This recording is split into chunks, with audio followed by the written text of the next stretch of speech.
Welcome everyone to the ISM Rochester Lunch and Learn webinar series. Today's program will be on purchasing hacks. We will be recording this program, and just please note that we will have our membership meeting next week. It's going to be on April 21st at 12:30 p.m. Eastern Time. The topic's mitigating the impact of tariffs in the global supply chain. So be sure to register on our Zoom link, and I will be sending information out on this later today. And just a reminder for today's program, please ask questions using the chat or the Q&A tab at the bottom of your screen. We would like you to actually, to put in a question because we would like this to be a very interactive program.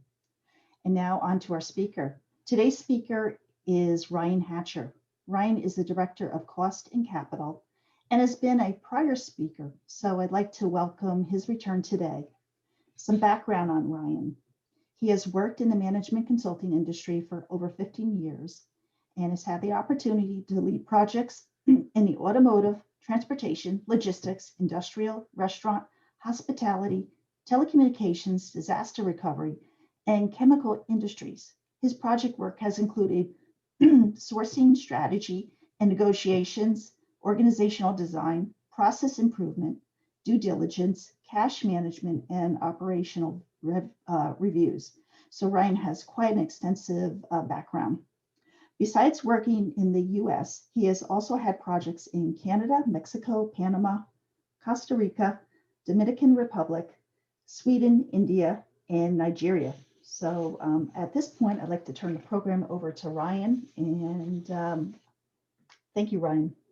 All right. Thanks a lot, Kathy, for the intro. As Kathy mentioned, I work with a company called Cost and Capital, and a lot of what we do is purchasing kind of negotiation type work or RFQs, working with different teams, but about 10 or 20% of what we do is also developing training.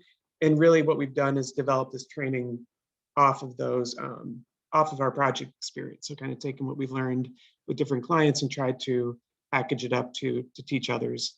And one of those sections is this purchasing hacks. And what we're referring to with hacks is really the tips and tricks, not maybe what our sales guys or sales teams that we're negotiating with against call us sometimes. But really the goal of this is to find freely available information. That's what we usually call semi-public because it's out there, it's online, it's on Google, it's on different websites, but it's really about knowing how to find this type of data to use in your maybe preparation for a new category that you're working on, preparation for negotiation, regular benchmarking. That's kind of the areas that these tools can be used for. And so we'll look at different ways to go about finding this data through the Bureau of Labor Statistics, General Service Administration, so a couple government websites, and really just kind of general ways to search online. And hopefully at the completion of this, you can see how this can be applied to some of your categories or maybe other categories in your company that you know might be challenging to find information on. So we'll look at, like I said, some different search techniques, some public, really government data sources, and then also as kind of a bonus, look at our payment term discount calculator, which a lot of our clients have found helpful over time. So some categories, and a good way to think about this is, does the government buy what I buy? Oftentimes, whether you're in a direct or indirect category, the answer is yes. So this is everything from food and beverage to fleet, another kind of example of government buying cars and seeing how those agreements are structured. If you buy almost any type of chemical, the government is probably buying it, especially, of course, on the cleaning side. On the cleaning side, really a lot of other areas as well. Travel, everything from how agreements are structured to what kind of discounts are in place to do they pay booking fees. You can kind of find that information. On the IT side, we've had a lot of luck finding existing agreements, and a lot of times you can find pricing, but it's also valuable on the IT side to see how those agreements are structured, what kind of support is in place, customer support, are you paying for 24/7, or is that kind of included in your implementation? So that's a lot of what you can see. From a labor perspective, especially contingent labor, temp labor, you can see kind of what the rates are, what the markups are, what's included in the markup. Almost anything you can think of on the MRO side, which of course ties in lately over the past year with PPE, what the government's paying for that, and a lot on the freight side as well. So obviously, in addition to these categories, there's lots of other ones. These are just some of the ones that we've had personal luck with on our work. Another example that I'm working on a project right now for a copper tube manufacturer, and I use these approaches and was able to find how the government's paying and buying copper tube and kind of what kind of discounts they have in place. So it's really a lot of different categories these approaches can apply to. Now, when we're thinking about the government, that means a lot of different things. It can mean schools, it can mean state purchasing agencies, it can mean county and city purchasing agencies. Also, prisons and military might be buying what you're buying. Military, a lot of that comes into play if you're looking at maintenance agreements, standard parts or kind of replacement parts on equipment. You might see some of their agreements with that. And then the GSA, which we'll get into, is kind of the federal government's purchasing agency, for lack of a better term. Now, we'll get into some ways to find this information. It's, again, as citizens, we're basically the taxpayers are paying for all this, so we do have a right to see these agreements. That's why they're generally published. But if you do come across one that you know it's out there, you might be only finding a cover page, not the terms and conditions behind it, you can file a freedom of information request with the agency that you're trying to get the information from. We've only done this once, and it did take a few months to get the information back. But that is a route you can go after if it's a really strategic investigation, really. So when we're looking for this information, it comes back in lots of different ways. I was talking about some of these. So we might get fuel $1 per gallon and a discount from what the average guy off the street can buy. Again, with IT, I was saying a lot of good things you can find there are the terms and conditions. Fleet, we already talked about. PPE, what kind of discounts is the agency getting from a list price? A lot of times that's how anything from a distributor agreement is structured, kind of percentage off list. And then maintenance, labor rates, and agreement type service charges. These are all kind of different samples of PDFs that we found out there. So when we're thinking about what we want to find, it's kind of a combination of knowing how to look and where to look is kind of the goal of this presentation. So we're going to start wide and kind of work our way more narrow. And as you do some of these searches for your categories, you'll find which sources work best and which search operators, for lack of a better term, work best. And if you work for a larger company, you might have access to government RFQ databases. You might be able just to search there instead of looking generally online. A lot of our clients don't have those kind of services available, which is why we look for these free ways to do it, basically. But we'll go through some government sites. We won't really get into trade groups or in investor reports, but those are really good sources to find information, especially on public companies. Sometimes you'll see legal filings. It might be a antitrust investigation that'll have a lot of financial data on your suppliers, or one company suing another. You can get a lot of information in there. Like I mentioned, there are a lot of subscription sites out there that your companies might already be paying for. We'll get into just kind of general Google tricks. If your supplier is a major employer in a community, the local newspaper, the local media will have a lot of information on that because they're a big employer. You'll find things like labor rates, career fairs, tax rebates, incentives. Maybe the company might be installing a whole new production line and the government might be paying for half of that line.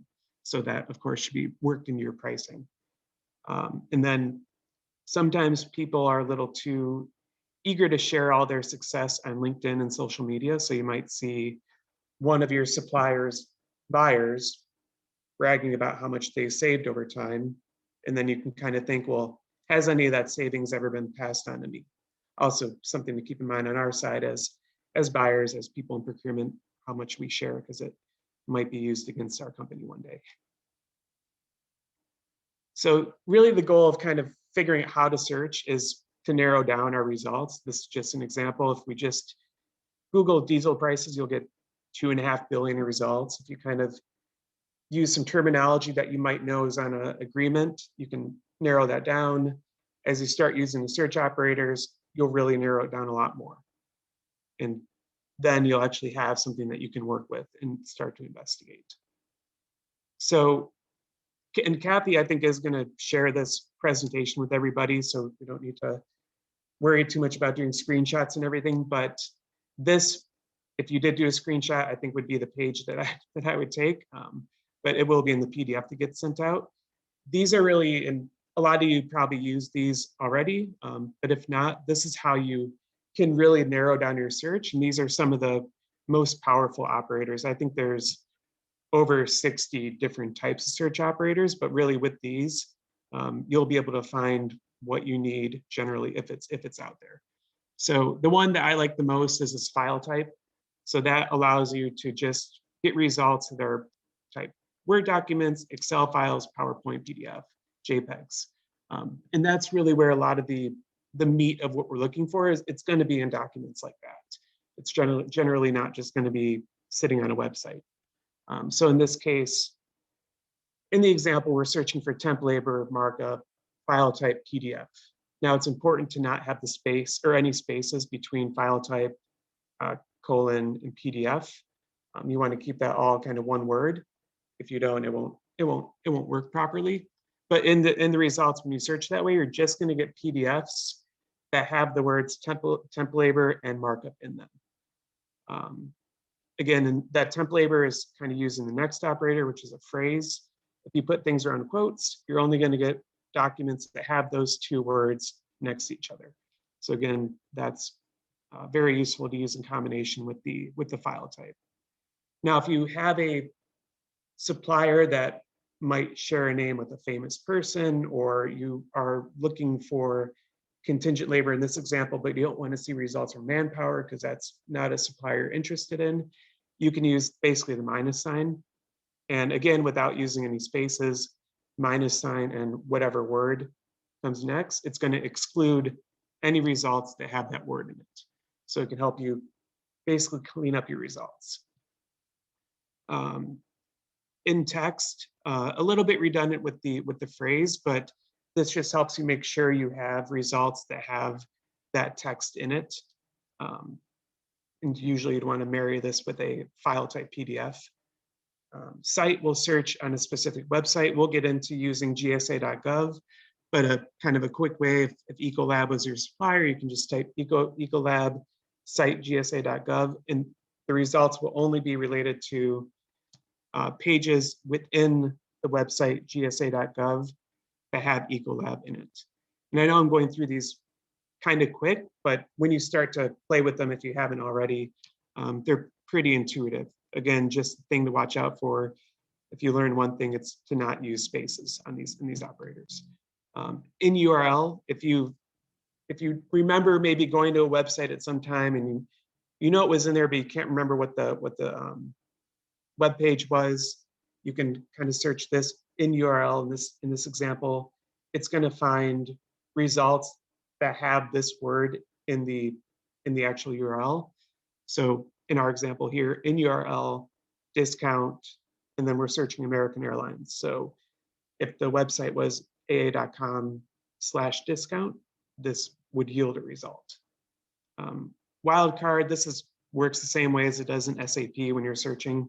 And there, just use asterisk, and then whatever words come after, it's going to use a plug for that word. And then in title, that's if you're generally kind of searching articles, this is a little bit more useful for, or if you just want to find the name of a file that has this in it, again, if you remember something being out there.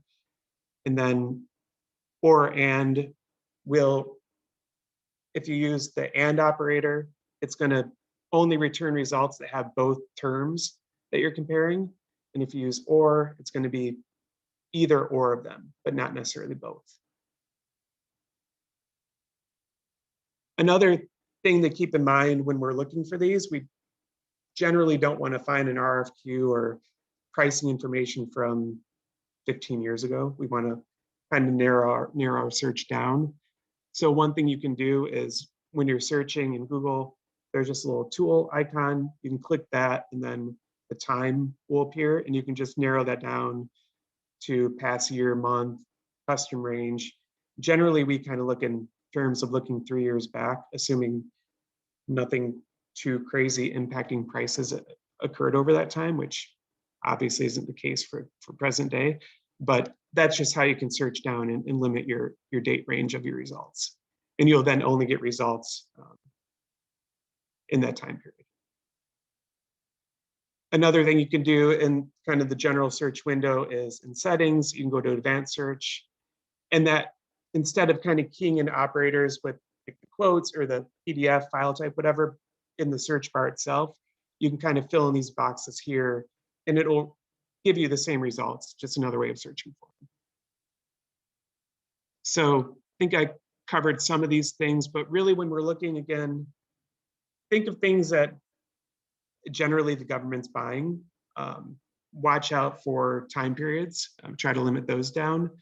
Some good, if you're trying to find government results, some good search keywords are bid tabulation, RFP results, bid results. That's terminology is basically used when the government buyers are putting together their award summaries and kind of lining up suppliers next to each other. And then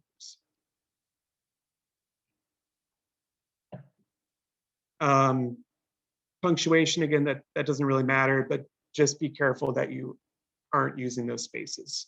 And what we generally do on this, once you get the hang of it, I generally don't spend more than 5 or 10 minutes on a category trying to find results, because if you're not finding it quick, it's usually good to move on. And of course, the first few times it might take a little bit longer just to get used to the results and kind of how to look through them. So this is one example using the phrases and then the file type. We were looking for temp labor markup benchmarks. And so we did Kelly Services, bid tabulation, markup, file type PDF.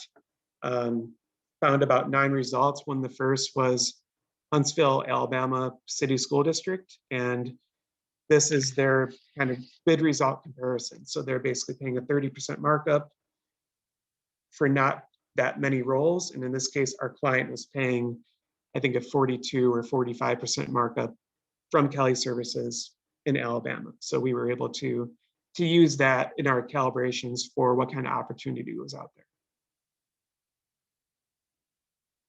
Another example, this was for actually a cruise industry client. We were looking at napkins, doing an RFQ on those. Bid tabulation file type, we found the same kind of part number from the supplier that our client was buying and looked at the bid prices. And again, we're able to benchmark off that as well. And you can also see here, this supplier was offering a 1%, 10, not 30. So they're offering a discount for early payment. And sometimes when you dig deeper in these agreements, you can find other terms beyond just pricing.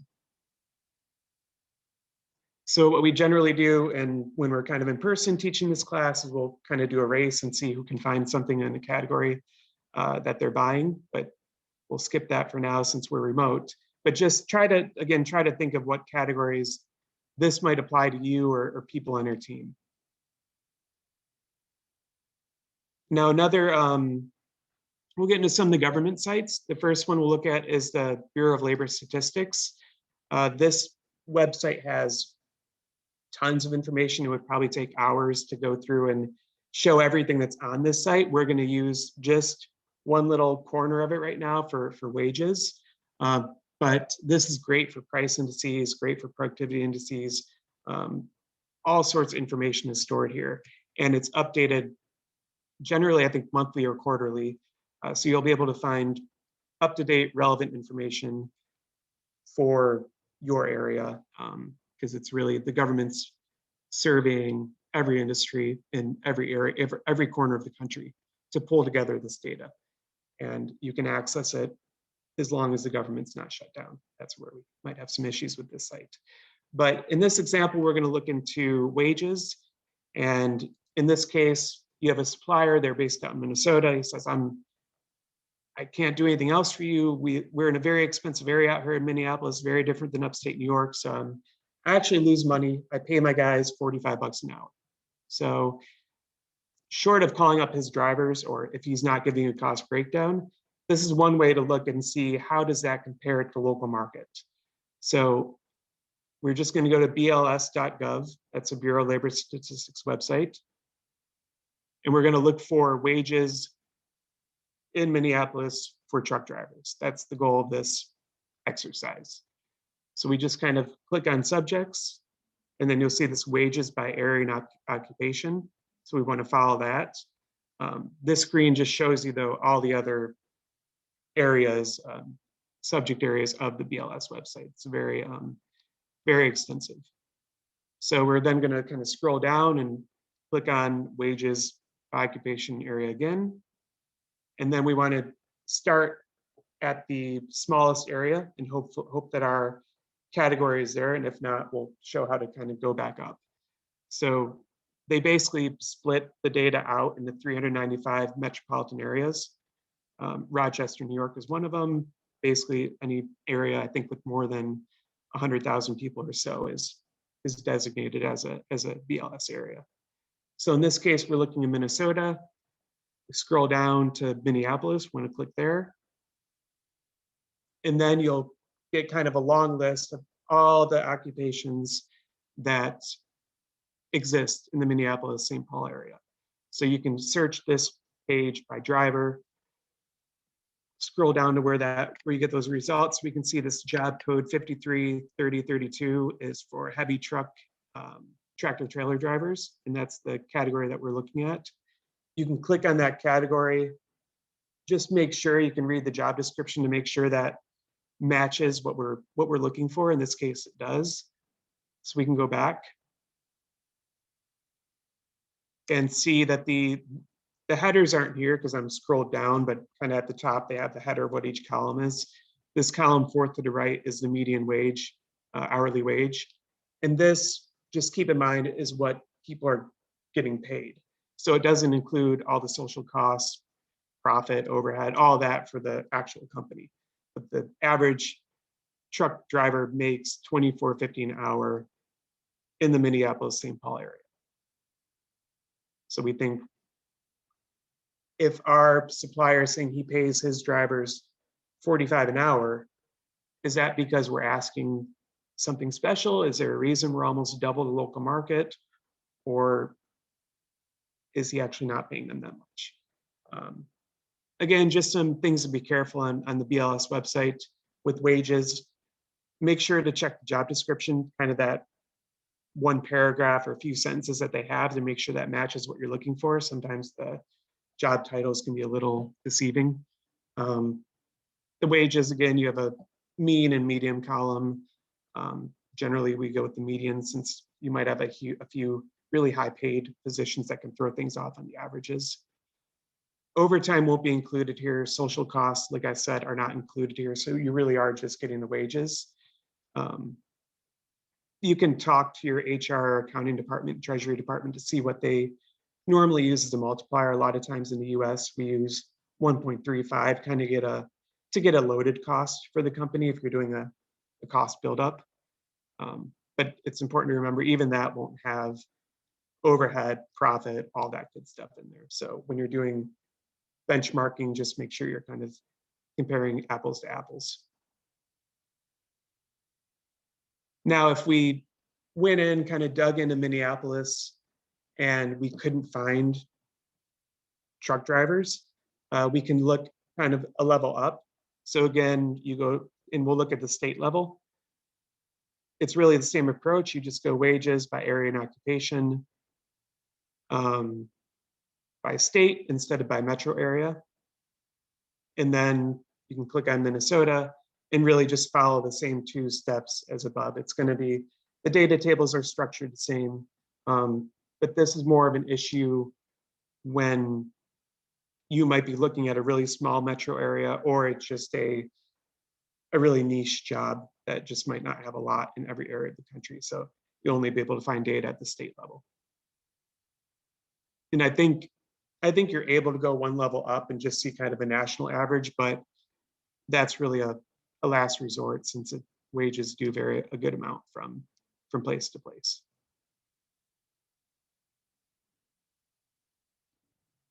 Now we'll get into the General Services Administration. And what, if you haven't heard of it, what this group is kind of the government's purchasing department, for lack of a better term. But really, according to them, they use the purchasing power of the federal government. This is all at the federal level, to drive down prices, get better value, reduce costs, try to get the best price for the best item. Their data is stored in one repository, which makes it much easier to find than trying to find schools or counties or city data. That's where kind of those Google search terms are more useful to find those. A lot of times, depending on the category, the government might buy a whole lot more than you. So that's, of course, important to keep in mind when you're benchmarking. They might have a better price because they're buying so much more, or they might have a worse price because they're not buying it as much. But it's important to kind of look at the agreements and see what kind of quantities they're talking about, so you can gauge, are you kind of looking at the same ballpark. Another good thing, like I said, they do outline payment terms, discount list, delivery terms, warranties, really a lot of things beyond just pricing. And you'll also sometimes see the actual structure of the agreements, which, if you're going into a new category, it can just remind you of things to keep in mind when you are getting a new contract in place.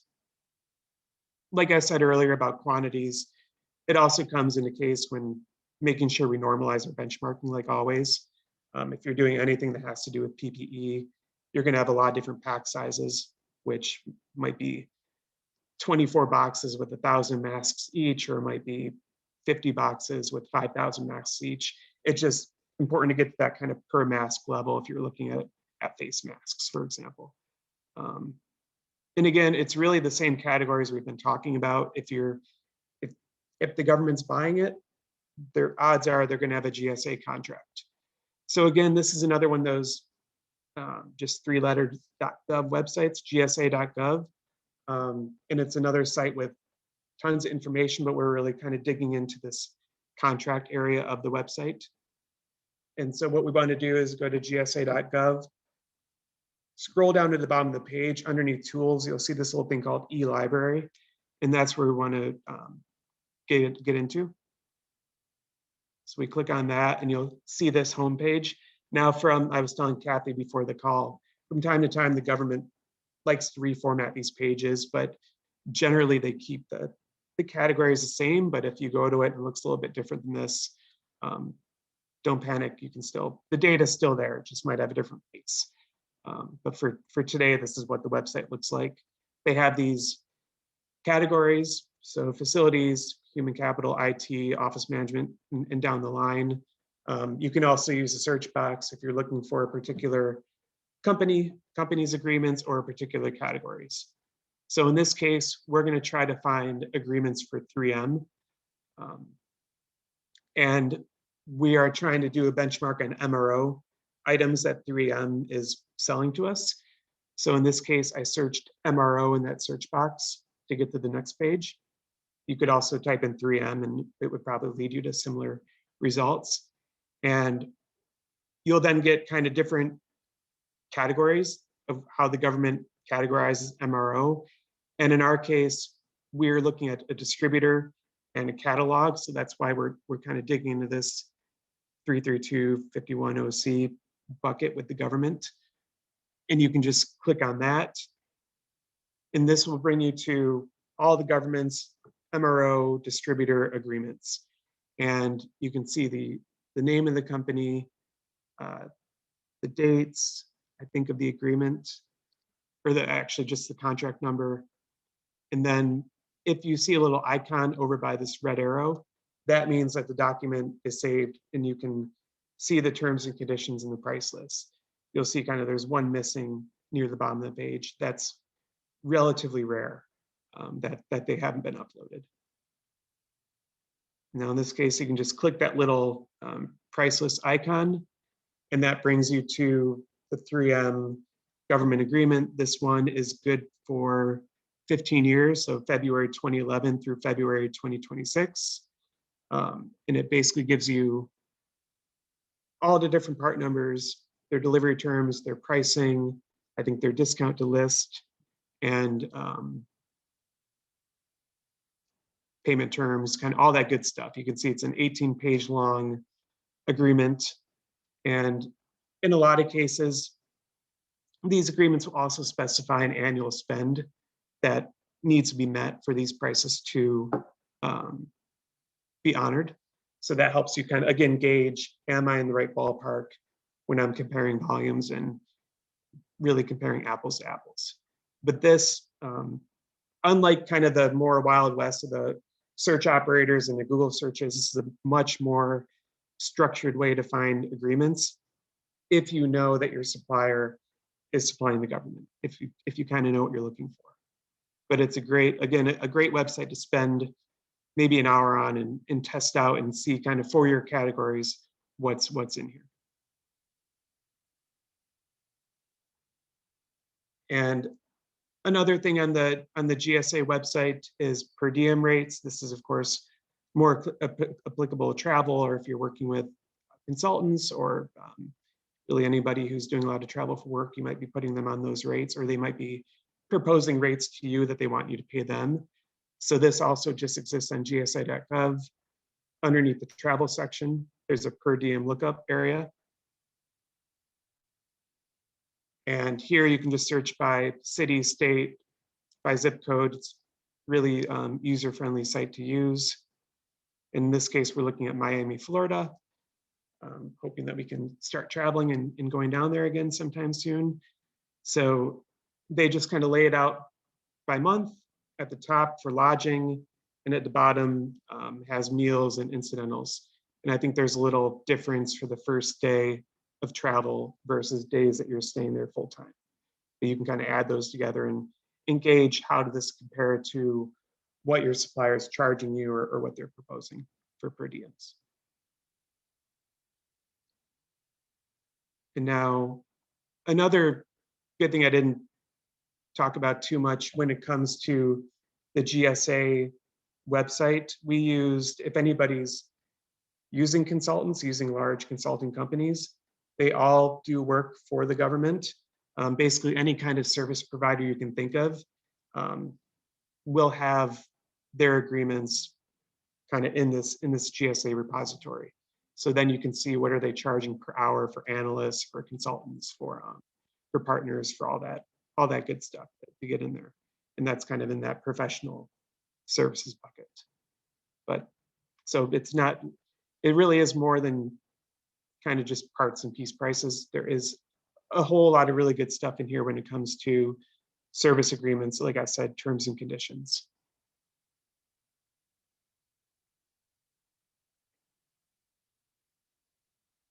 And one other area that we wanted to kind of show as a little bit of a bonus for this is one thing we developed over time is Cost and Capital was a payment term discount calculator. We found a lot of times suppliers would come to our clients and say, oh, I'll give you a 2% discount if you pay me in 10 days instead of 30. And there's not a lot of tools out there to say, well, is this a good deal? Should I be asking for more? What if they only offer 1% to drop 20 days? What does that mean? So we developed this tool, and you can either use it on our website or download. There's a free app. Either one works exactly the same. And we'll just show a quick example of how this works. But basically kind of it's this kind of scenario. Your payment terms might be net 60. Your supplier wants to be paid a net 20, and they want to give you a 0.5% discount. You don't know if that's a good deal or not. So we really want to find out what is our break even in this case. So on the website, you can just say, well, what if they gave me 1% instead of a 0.5%? Key that in. My company's cost of capital is 8%. They want to drop from 60 days down to 20, so that's a 40-day difference. And it will show you what your margin impact is. So in this case, we're saving a little bit of money, just 0.13%. Not necessarily worth it, unless that supplier is doing other things for you. You might want to go for a 2% so that your company has more of an impact. But just a quick, kind of easy tool to use and compare what's a good deal or not for you on the payment discount side. Let's see. So that's kind of what we had for this presentation. I see one question came through. Thoughts on using GSA for labor rates. It can be good for more specialized agreements. We looked at the BLS for labor rate benchmarking, but that's going to just give you general averages. If you want to see what one of your suppliers is charging for, like you mentioned, specific engineering labor, it could be good for kind of maintenance agreements, those kind of things. For manufacturing labor, I would tend to go more towards the BLS.gov, but that's just kind of my personal preference.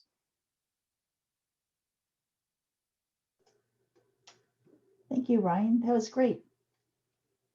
Thanks for this presentation. I always, I've seen this presentation before, and I always thought it was so interesting and thought it would be great to bring to the chapter. If anybody has any other questions for Ryan, please put it in the chat or the Q&A bar. That way he can answer you live. And we appreciate everybody attending today. At this point, I'd like to thank Ryan for a very fun and interesting presentation. A lot of good facts in here, and I'm sure they will be beneficial to everybody that was attended today on the program. We would like to have, we will have this program available on our YouTube channel, probably later today or by tomorrow. And I will be sending out an email to everybody with the link. So if you would like to share it with anybody, you can definitely do that. And we also will be providing continuing education credit as we always do. And just a reminder, please register for next week's program as well. As I said, I will be sending out a separate email just on that particular program and our future events. And just so you know, in May and June, some of the topics we're going to be covering will be managing personnel working remotely, still an important topic. Enhance supply chain skills for every work environment, which I think this will be a very good program for us to bring to the chapter. And we are going to be bringing a sustainability topic as well. It's going to be circular supply chain. So that's a future topic coming up. We have a couple of more things in the chat bar. Let me see.